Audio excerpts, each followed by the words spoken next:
Lebanon में युद्ध विराम खत्म होने के बावजूद इजरायली फौज लगातार लेबनान के अलग अलग इलाकों में हमले कर रही है। वहीं दूसरी तरफ हिजबुल्लाह सब्र का घूंट पीकर बैठा है।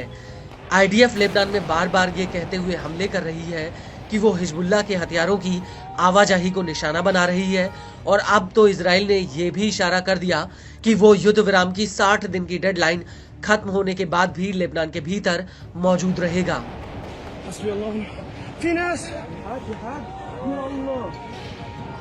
लेकिन इस सब के बीच बड़ा सवाल ये है कि क्या युद्ध विराम के बाद एक बार फिर से इजराइल और हिजबुल्लाह के बीच जंग शुरू हो जाएगी, और ये जंग हुई तो ये पिछली लड़ाई से कितनी बड़ी या छोटी होगी।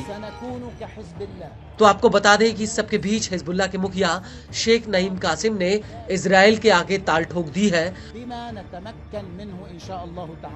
उनका कहना है कि इजराइल बार बार जो युद्ध विराम का उल्लंघन कर रहा है, उससे प्रतिरोध लेबनान की संप्रभुता की रक्षा के लिए और ज्यादा मजबूत होगा। शेख नईम ने साफ कर दिया कि इजराइल हमारे सब्र का इम्तिहान ना ले। इजराइल के बार बार युद्ध विराम उल्लंघन से हिजबुल्लाह पहले के मुकाबले और ज्यादा ताकतवर हो रहा है। कासिम ने अपने बयान में कहा कि प्रतिरोध जारी है, पहले से भी अधिक मजबूत और अधिक शक्तिशाली बनने के लिए विश्वास और संकल्प से लैस है। हमने बार बार साबित किया है कि दुश्मन हमारे खिलाफ आगे नहीं बढ़ सकता।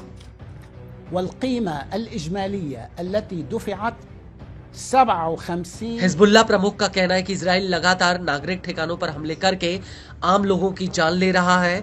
इजराइल के कार्य न सिर्फ युद्ध विराम का उल्लंघन है, बल्कि वो लेबनान की संप्रभुता पर एक हमला और अंतर्राष्ट्रीय समुदाय के लिए एक सीधा अपमान है।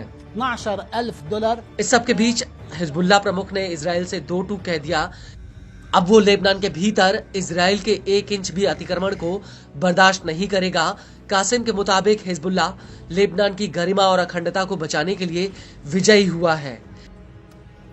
लेकिन बड़ी बात यह है कि इजराइल और हिजबुल्लाह के बीच जिन शर्तों पर युद्ध विराम समझौता हुआ है, उसमें सबसे पहली शर्त यह है कि इजराइल ब्लू लाइन से पीछे हटेगा और यहां पर लेबनान की सेना बॉर्डर पर शांति सुनिश्चित करने के लिए तैनात होगी। इजराइल 60 दिन के भीतर धीरे धीरे लेबनान खाली करेगा और हिजबुल्लाह लितानी नदी से पीछे हटेगा और उसकी जगह पर लेबनानी सेना तैनात होगी। हालांकि पीछे हटने के बजाय इजराइल लेबनान के अल कंतारा जैसे उन इलाकों में घुसा है जहां पर वो युद्ध के दौरान एक कदम भी नहीं रख पाया था।